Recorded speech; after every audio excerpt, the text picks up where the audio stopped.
Namaskar. If you are looking for ways to tone and strengthen the broad hips, today we have exciting session lined up for you. We will be looking at 7 yoga poses that will definitely help you. Let's begin.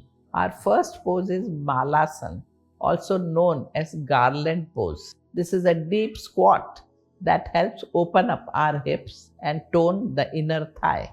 To get into Malasana, stand with your legs wider than the hips, toes slightly pointing outwards. Lower your body into squat, keeping your back straight and your chest lifted. You can bring your palms together at your heart center to help balance. Hold the pose for about 30 seconds, breathing normally. Second pose. Let's move on to Setubandhasana or bridge pose. In this pose, you lift your hips off the ground. Here you engage and activate the glute muscles. Strengthening the glute is essential for stabilizing the hips and supporting the lower back.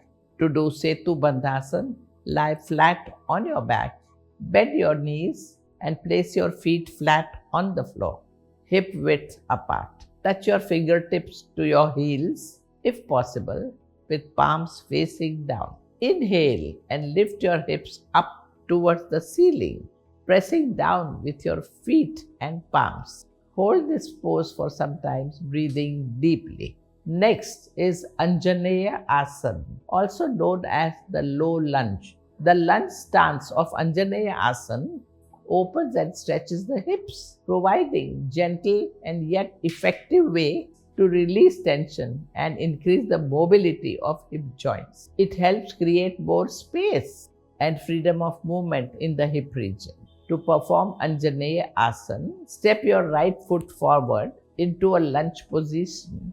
Ensure your right knee is directly above the right ankle and your left knee rests on the floor. Inhale as you lift your arms up, lengthen your spine and then exhale to sink deeper into lunge. Hold this pose for about 30 seconds on each side. Now we go to Utkat Konasana or Goddess Pose.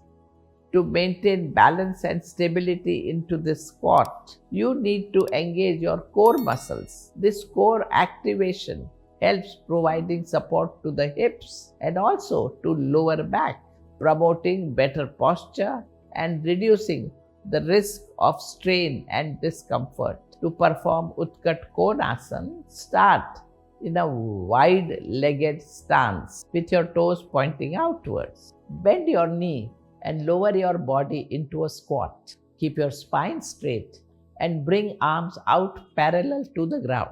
Hold this pose for some time, feeling the burning sensation in your hips. Are you not ready for the challenge? Fifth, Kapotasana.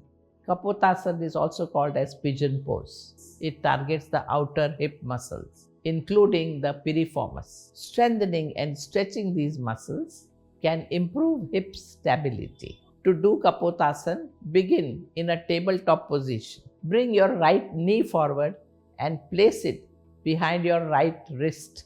Slide your left leg back and straighten it. Inhale as you lengthen your spine and then exhale. Slowly walking your hands forward. Hold this pose for about 30 seconds on each side.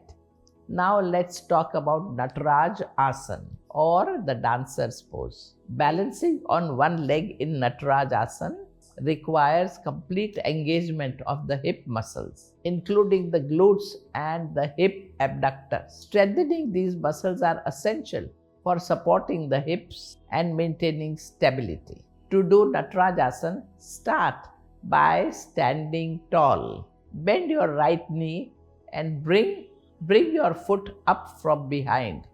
Reach your right hand back and grasp your right ankle. Inhale as you lift your left arm up, and as you exhale, go forward slightly, extending your right leg behind you. Find your balance and hold for a few seconds before going to the other side. Let's lie down for Shalabhasana, the Locust Pose. Shalabhasana helps strengthen the muscles of the lower back, which can be supportive for an individual with broad hips. To practice Shalabhasana, lie on your belly with your arms by the sides, palms facing down. Exhale and lift your right leg up, and inhaling, bring it down. Repeat on the other side. Do this thrice on each side while holding your legs in a lifted position for a few seconds. So, these are the 7 effective poses to tone and strengthen your broad hips. Remember to practice these asanas regularly and you will notice improvements in no time. Yoga is a journey and the process could be slow but sure a progress. Enjoy the journey. Namaskar.